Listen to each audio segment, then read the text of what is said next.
সবাইকে শুভেচ্ছা। স্বাগত প্রথম আলোর নিয়মিত আয়োজন একেএস বার্তা সংক্ষেপে। সঙ্গে আছি আমি সাদিয়া ইয়াসমিন। জানিয়ে দিচ্ছে আজকের গুরুত্বপূর্ণ খবরগুলো। নারী শিক্ষা, নারী অধিকার, নারী জাগরণ এবং মানবাধিকারের বিশেষ অবদানের জন্য 4 নারীর হাতে রোকেয়া পদক 2025 তুলে দিলেন প্রধান উপদেষ্টা। সকালে রাজধানীর ওসমানী স্মৃতি মিলনায়তনে পদক তুলে দিলেন প্রধান উপদেষ্টা ডক্টর মোহাম্মদ ইউনূস। আমাদের দৈনন্দিন পথে রোকেয়ার সঙ্গে থাকুক, তাহলেই সার্থকতা। আর আজকে যারা পুরস্কার পেলেন তারা শুধু বাংলাদেশের নয়, সারা বাংলাদেশকে তারা অন্য এক পর্যায়ে নিয়ে গেছে প্রত্যেকে। এটা আরও একটি পুরস্কার না, এটা যুগান্তকারী পুরস্কার। মত পার্থক্য থাকলেও 24 জুলাই গণ অভ্যুত্থানে ছেলে মেয়েদের আত্মাহুতি যেন বৃথা না যায় বলে জানিয়েছেন বিএনপি মহাসচিব মির্জা ফখরুল ইসলাম আলমগীর। মঙ্গলবার দুপুরে রাজধানীর জাতীয় প্রেস ক্লাবে এক অনুষ্ঠানে একথা বলেন তিনি। মির্জা ফখরুল ইসলাম বলেন, 24 জুলাই গণ অভ্যুত্থানের মাধ্যমে যে বিজয় অর্জন হয়েছে, সবাই মিলে যেন সেই বিজয়কে সুসংহত করা হয়। মত পার্থক্য থাকলেও ছেলে মেয়েদের আত্মাহুতি যাতে বৃথা না যায়, স্বপ্ন যাতে বাস্তবায়ন করা যায়। জাতীয় প্রেস ক্লাবের আব্দুস সালাম মিলনায়তনে অধ্যাপক মাহবুবুল্লাহ এবং তার প্রয়াত সহধর্মিণী উম্মে সালমা আলো প্রণীত গ্রন্থসমূহের প্রকাশনা উপলক্ষে আলোচনা সভার আয়োজন করা হয়। এ সময় অনুষ্ঠানে আরও উপস্থিত ছিলেন সড়ক ও সেতু উপদেষ্টা মোহাম্মদ ফাজুল কবির খান, আলোকচিত্রী শহীদুল আলম, বিএনপি চেয়ারপারসনের উপদেষ্টা কাউন্সিলের সদস্য ইসমাইল জবিউল্লাহ, জাতীয় বিশ্ববিদ্যালয়ের সহ উপাচার্য অধ্যাপক লুৎফুর রহমান খান সহ অন্যান্যরা।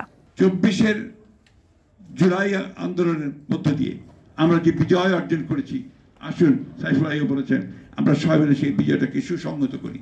আমাদের মধ্যে মত পার্থক্য থাকবে, কিন্তু সেই মত পার্থক্য যেন আমাদের যে আশা, আমাদের যে স্বপ্ন, এই যে ছেলেগুলো প্রাণ দিয়েছে তাদের যে আত্মাহুতি যেন বৃথা না যায়, আমরা আমাদের স্বপ্নকে যেন বাস্তবায়িত করতে পারি।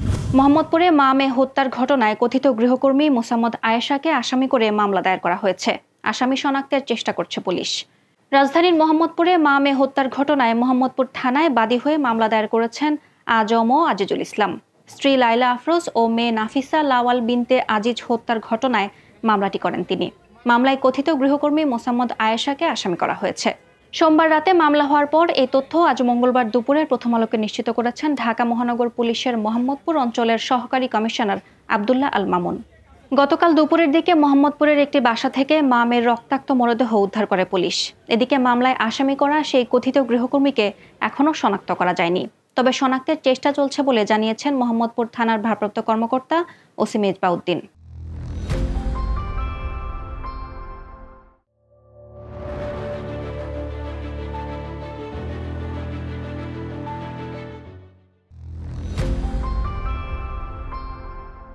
জাপানের উপকূলে 7.6 মাত্রার শক্তিশালী ভূমিকম্পে আহত হয়েছেন অন্তত 30 জন। তবে জারি হওয়া সুনামি সতর্কবার্তা তুলে নেওয়া হয়েছে। 7.6 মাত্রার ভূমিকম্পে ঘর ছাড়া হয় হাজারো মানুষ। জারি করা হয় সুনামি সতর্কতা, যদিও কয়েক ঘন্টার মধ্যেই তা তুলে নেয় জাপানের আবহাওয়া দপ্তর। কম্পনের উৎপত্তি উপকূল থেকে 80 কিলোমিটার দূরে, সমুদ্রের প্রায় 50 কিলোমিটার গভীরে। এ খবর নিশ্চিত করেছে যুক্তরাষ্ট্রের ভূতাত্ত্বিক জরিপ সংস্থা USGSও। বাড়িঘর ধসে ক্ষতিগ্রস্ত বহু পরিবার, বিদ্যুৎবিহীন 2700 বাড়ি, স্থবির ট্রেন সেবা, রাতভর আশ্রয়কেন্দ্রে কাটাচ্ছেন অনেকেই। সপ্তাহ জুড়ে আরও বড় আফটারশক হতে পারে বলে সবাইকে সতর্ক থাকতে বলেছেন প্রধানমন্ত্রী সানায়ে তাকাইচি। 2026 বিশ্বকাপে এবার নতুন নিয়ম চালু করেছে ফিফা। প্রতিটি ম্যাচের প্রত্যেক অর্ধে 3 মিনিটের হাইড্রেশন ব্রেক বা পানির বিরতি রাখার ঘোষণা দিয়েছে ফুটবলের সর্বোচ্চ নিয়ন্ত্রক সংস্থা। যুক্তরাষ্ট্র, কানাডা ও মেক্সিকোর গরম আবহাওয়া বিবেচনায় প্লেয়ার ওয়েলবিংকে অগ্রাধিকার দিয়েই এই সিদ্ধান্ত। এতে কার্যত ম্যাচগুলো ভাগ হয়ে যাচ্ছে 4 কোয়ার্টারে। ফিফা জানিয়েছে বিশ্বকাপের প্রতিটি ম্যাচের 2 অর্ধেই ঠিক 22 মিনিটে খেলা থামবে 3 মিনিটের জন্য। আবহাওয়া, ভেন্যু বা তাপমাত্রা যাই হোক না কেন, নিয়মটি থাকবে বাধ্যতামূলক। এর আগে 2025 ক্লাব বিশ্বকাপেও হাইড্রেশন ব্রেক দেওয়া হয়েছিল চরম গরমের কারণে। তাপমাত্রা অনেক ম্যাচে পৌঁছেছিল প্রায় 38 ডিগ্রি সেলসিয়াসে। নতুন এই বিরতি খেলোয়াড়দের নিরাপদ রাখতে বড় ভূমিকা পালন করবে বলে মনে করছে ফিফা। শেষ করছি আজকের একেএস বার্তা সংক্ষেপ। প্রথম আলোর প্রতিদিনের এই আয়োজন দেখুন prothomalo.com সহ আমাদের ইউটিউব চ্যানেল ও ফেসবুক পেজে। ধন্যবাদ এতক্ষণ সঙ্গে থাকার জন্য। থাকুন ভালোর সাথে, আলোর পথে।